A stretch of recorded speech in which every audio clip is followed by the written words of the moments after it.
Macon County native Hunter Jones wanted to be a Boy Scout for as long as he can remember. 12 years later, he's still a member of the organization he loves so dearly. Today, he's graduated to Eagle Scout. And as you're about to find out, he has a lot more responsibility these days than he did when he was only 7 years old. This is not just any breakfast. The Macon County 2016 Good Scout Award breakfast serves as a fundraiser for the local scouts. On this day, young members take part in the service.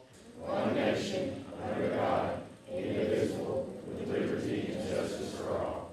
And John Wells receives an award for his many years of service as a scout leader. The keynote speaker on this day, Macon County's Hunter Jones. The 19-year-old Lafayette native told the crowd he can't imagine his life without being a member of the Boy Scouts of America.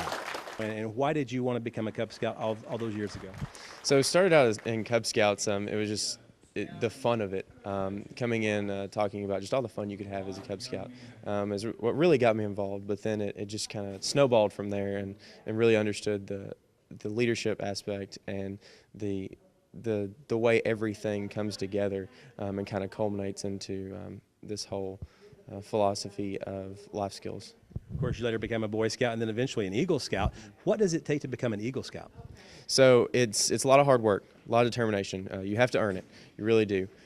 It's anything from holding leadership positions and developing yourself in really all aspects of the scouting program and within the scouting values. Anything from physical skills such as being able to demonstrate first aid knowledge and skills to knot tying, as many people know, to, like I said, holding any type of leadership positions, and just really thinking in between. Speaking of leadership positions, you have a very high position within this organization. Tell me a little bit about the name of your title and what that means exactly and how prestigious it actually is across this country. Oh yeah, so I'm the National Chief of the Order of the Arrow, and what the Order of the Arrow is it's the National Honor Society for the Boy Scouts of America. And so my role is simply enough, I am the highest elected youth within the organization, and I directly serve about 171,000 members. I directly lead those members, as well as I serve as a key youth representative for the 2.5 million Boy Scouts across the country. When you found out that you had won this election, I mean, what was your first reaction? It was kind of an awe. It was a humbling experience, but it was also get to the grindstone and get to work, because it's like drinking from a fire hose, really. As soon as the officers were elected in Dallas, Texas, we were all set in a room and we had to plan our national event, which was going to be coming up in just 6 short months. Now, you travel a lot with this as well. How do you balance going to college at the University of Tennessee, and then you said you're on the road 40 weekends of the 52 each year? I mean, how do you balance your time to being a college student and then being in the Eagle Scout situation as well? So it's very time consuming, but it takes a lot of efforts with time management.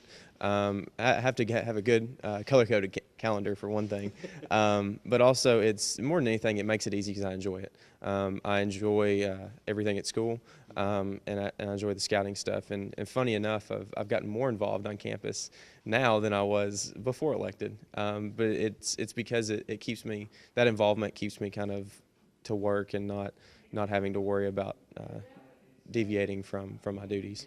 With this position that you have, not only do you get to travel a lot, but you get to meet some really interesting people, and one big one in this country, didn't you? Oh yeah. So as a part of my role, I meet some interesting individuals, anything from CEOs of Fortune 500 companies to the most notable would be President Obama, and got to meet with him in the Oval Office and really just sit down and have a discussion about scouting and what the values and what scouting is providing to our nation's youth, and what our accomplishments were from 2015.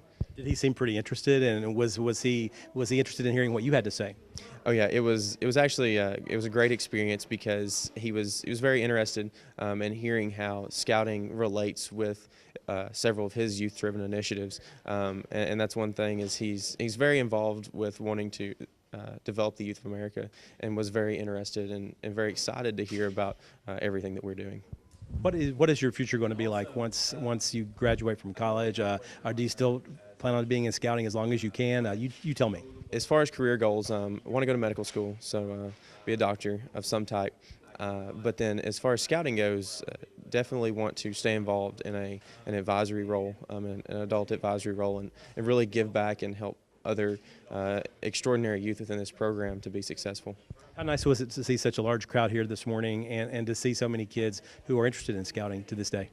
It was exciting. It was invigorating to see the level of commitment that this community has within the scouting program, and I'm honored to have been a product of that scouting program here in Macon County, and it's great to see this number out here, because I know that my experience would not have been half of what it was without the support of individuals such as that.